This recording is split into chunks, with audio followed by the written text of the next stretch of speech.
Hello and welcome to another jungle video, and in this one we are going to shift away from the early game junglers that need to close quickly into these scaling junglers that don't exactly have an auto win button. And while some of you might need that auto win button in other aspects of your life to keep everyone happy, we are simply going to focus on the steps and strategies to defeat the Elises and Lee Sins so the scaling junglers can come out on top. But I must give you this disclaimer before we get into the video. Just because you are a scaling jungler, just because you don't have that innate power early, doesn't mean that you are always going to be behind. It doesn't mean you're always going to be invaded. The steps and the strategies required for late game junglers, farming junglers like you're seeing on your screen now, to succeed against this early game meta is such that you actually end up scaling faster with more success and still stopping the enemy jungler from taking complete control of the game. As such, our gameplay will reflect this, and if you are simply looking for how to play when you're behind, that's a completely different video, one I've already done for Season 10, so I will leave that below. So without hesitation, please enjoy the video. If you do, please consider leaving a like. Please do subscribe if you want some more quarantainment. But in our first game, we have a Kindred versus Lee Sin. Now, Kindred obviously is more capable in a PvP sense, but they will have to give up everything, including the soul. You know, the dragon soul, not their soul, although the way the mid and bottom lane play, you might actually see their soul leave their body. So how do you scale and navigate the game as a jungler in that scenario? So out of the gate, there needs to be some concessions. The enemy junglers early game, Lee Sin, Rek'Sai, Elise, what have you,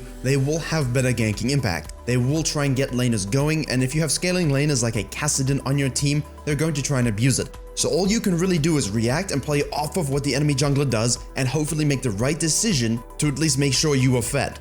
So obviously here the Lee Sin you saw went bottom lane after red gets first blood. This is in Korea, so they know what they're doing in terms of early aggression. They will always try and be very active. As such, when the Lee Sin drives by in the mid lane as well, Kassadin is forced to flash. Kindred reacts by trying to counter gank it just to let the Lee Sin know, hey, I'm in the area. Now you might think, well, why would a Lee Sin be threatened by a Kindred? Well, a Kindred actually does very well in most 1v1 fights, especially if no one else interferes. And that's a very important point. Just because you are a scaling jungler doesn't mean you can't win 1v1s against enemy junglers. It is simply very matchup dependent. If I'm playing Zyra, I invaded a Kha'Zix the other day and killed him in his own jungle. Yes, I am the worst jungler, but I knew his timings, watched him make a mistake on a ward, and abuse his low HP. The Kindred here can do exactly the same thing. They head up then and do their red. The Lee Sin tries to hang around a bit too long, walks over a ward that the Kindred placed. Now because Lee Sin wasted this time and tried to repeat gank, didn't think about the vision control, the Kindred knows, hey, he's on his blue, maybe I can do something about it. One of the best things you can do as a scaling jungler is interfere, interrupt, and stifle the enemy jungler as best as you can. Now blind, invades, and dying as a scaling jungler isn't very good. Ideally, you want to control your own jungle, try and play on the opposite side of the map to the enemy jungler, especially if they are strong 1v1. But if the opportunity arises for you to take advantage of their low HP or their bad decision making,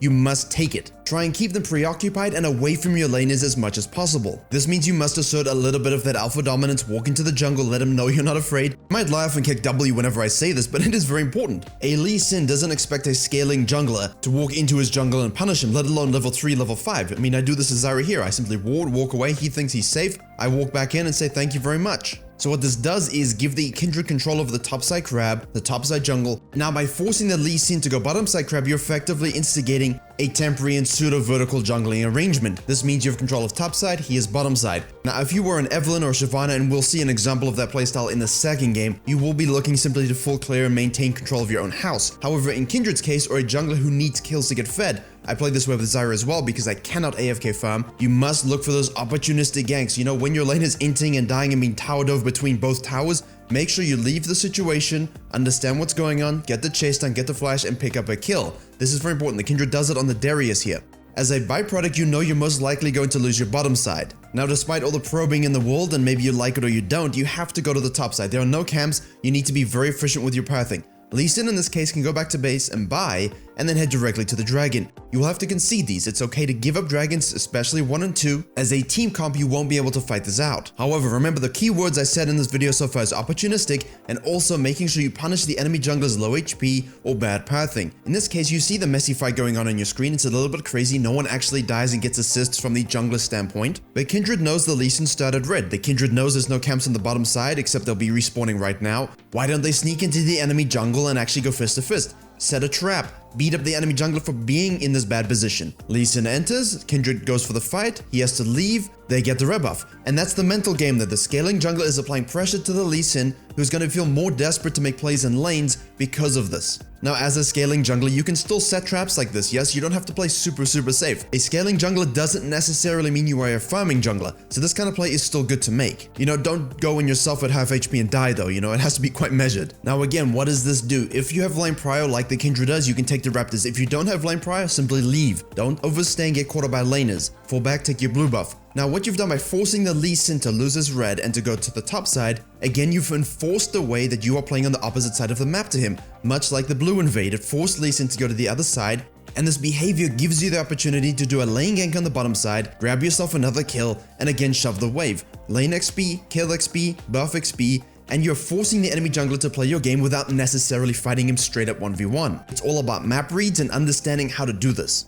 Now, because you took his red side camps, he took his Krugs. You went bottom lane, he was forced to the top side. You go back to base and finish your warrior. Where's the Lee Sin going to go if his top lane's auto-winning and he doesn't need to be anywhere on the top side because he just cleared the camps? Yes, he could go and invade you, but you just got a second kill and finished your warrior. He would not win that 1v1 if Kindred had wards up, and so he's forced to go from top to bottom side, and as you, Kindred, go back to your red buff on the top end, he is again on the other side of the map. You are playing on the opposite side to him simply because of 2 buff invades. And this is where you, the scaling jungler, needs to take control of the game. The Kindred sees, okay, my top lane is basically inting, Darius is pushing freely, let me go punish him. And at the same time, the Lee Sin is now forced into action. He's falling behind in XP, he's falling behind in ganks and kills, all because of the Kindred's pathing and understanding of how to map manipulate. This puts them in a difficult situation where the Kindred killed the Darius, now they're in their jungle, and Lee Sin and Thresh end up in the Herald area in the river, and Kindred picks up yet another 2 kills, and now gets a Rift Herald. If the enemy Lee Sin had simply gone bottom lane as Kindred, once you get the gank on the top lane, fall to Herald. The whole goal at this exact moment in the game around 10 minutes is to secure Herald. You have to give up the dragons if your bottom lane is scaling, if your mid lane is scaling and you do not have prio, but you can secure that Rift Herald. Both of them if you can. The fact that the Kindred played this so well, like a good old Master Tier Plus player, and is able to get 3 kills and a Herald is just symptomatic of how good they are at the game and where we can strive to reach ourselves. I mean, I hope so. I'm still gonna blame my bottom lane for every loss, but But now, what do we love to do as junglers? We like to tilt laners, and there's nothing better than tilting a top laner who picked Darius. Yes, you don't want to be a dirty set ganger because if you play set, you are in fact part of the problem. However, there's nothing worse than playing Darius, so punish his soul, send it to the underworld. This is where you make your new house. And that's very important. You need to pick a lane that you can actually feast on, and by feast I mean really feast. Tilt, cheese, patience, repeat and abuse, all that good stuff. Because of the Rift Herald play, you would have forced the Lee Sin to go to the other side of the map. This gives them prior to gank the Kassadin who overstayed, surprise surprise, a laner not backing. It also gives him prior to go to the bottom lane, get kills there and flashes there if he wants. It also gives him prior on the second dragon. So while Lee Sin gets a dragon, gets his bottom lane fed, gets himself fed on that side of the map, use the Herald to get maximum plates on the top side, get a second tower if you can, take his whole top side jungle, please, that is something so many junglers forget. He's literally walking someone else's dog by taking your wolves, and he's slapping your Grump's cheeks. That means you can only do it in kind. Grump needs love, make sure you give it to him. Back to base. Now, is there anything on the bottom side worthy of note? The Cassiopeia is freezing the tower, the wave is pushed in, there's no camps, there's no dragon. Where do you go? Why, hello Darius. Fancy seeing you up here again. Now, unfortunately, Darius has to respawn. That takes a bit of time, so you might as well spend that time taking Raptors and Krugs, and then heading back to the top lane. Wait. Hello again, my friend. It's been too long, die. And that's it, that's the formula, that's your first 15 minutes of the game. Now obviously you haven't totally scaled and you're not exactly in the point to win the game. The most important thing here is that you are shoving one side of the map. If they're shoving mid or shoving the back side, that means you need to shove the top. You need reverse pressure that forces them to deal with it. If you are trying too heavily to plug the holes in the mid and the bottom lane, you're gonna give that Darius who you've rightfully abused with about 1 million basketballs that pressure on the top side, and now your map is smaller and you're going to have less room to actually scale and make plays to win. And that's why that Herald top and that pressure was so vital to your win condition. But what you don't want to do is go to the mid lane in a bad position with bad pathing, be caught out, and then use your ultimate and die. So you can see with a scaling jungler, with a scaling Kassadin and a Cassiopeia bottom lane, you're not really in a position to force that fight, and you have to play with sensibility, because even if you were to use the Yggdrasil and gaze into all 9 realms, you would not find teammates that have any.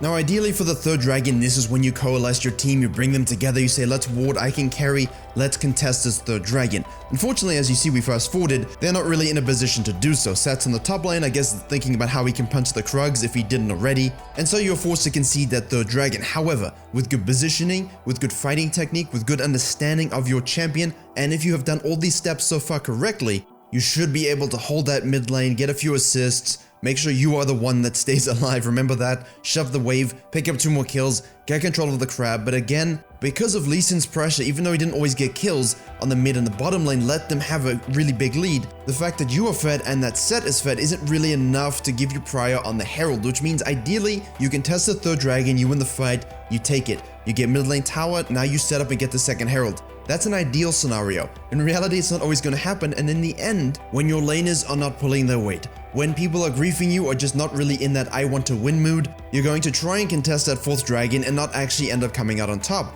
You will die, your team will wipe, and they will shove with herald down the mid lane. Your win condition now is, well, hold if we can, which they do, chase down if we can, which they do, get the Baron off of those kill timers, which they do, and now feast on the glory that is a super wave of minions just rushing at your face. It's not enough to have minions rushing at their face or laning phase, but as soon as you give them the supers, now your team can scale. So losing an inhib as a scaling jungler in a scaling team comp is actually good, provided you can get a Baron and deny soul, at least try. Once they have this Baron, wait for the most opportunistic teamfight, make sure you have control of your jungle, you shove at the waves as long as possible, and when you get that fight, you must be the carry, you must be the scaling jungler, you must dish up DPS and stay alive. Now you can push an inhib, if it's late enough in the game, you can win. And now this game actually drags into Elder, drags into Baron, and they are able to claw to win. I'll show you the KDA on screen now. If you're interested in the exact macro about these endgame scenarios, I do coaching on my stream and I'm stockpiling the footage and we'll be releasing that on my Virkayu gameplay channel, so make sure you go there if you're interested in a more fluid and free-form nature of talking about macro, which I think is important in this case because there's so many variables you need to consider. But if you did all the steps, and I'll put them on screen now again,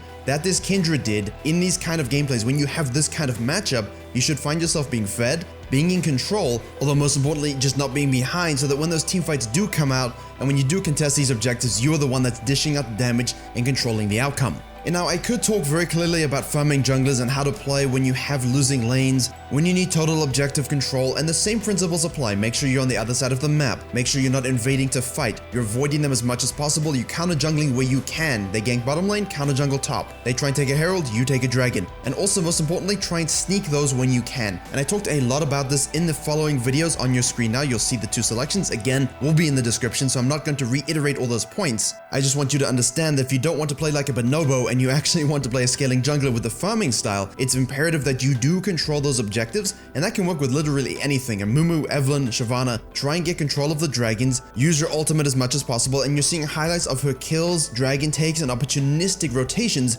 that ended up winning this game for them in around 24 minutes. You'll see the KD at the end of the game as well. The Zac tried his best to gank as much as possible. Yes, he also scales, but he's also a ganker, so you need to understand the matchup you're in and what the enemy jungler actually wants to accomplish in the game. As always, I use all these tips myself. I study the high elo VODs like these, and yes, we have imperfections the lower down we go in ranked, but the principles do translate. Make sure you're adhering to them. Just understand if you win 1v1, understand if you want to AFK farm, understand if the enemy jungler is giving you those windows for objectives.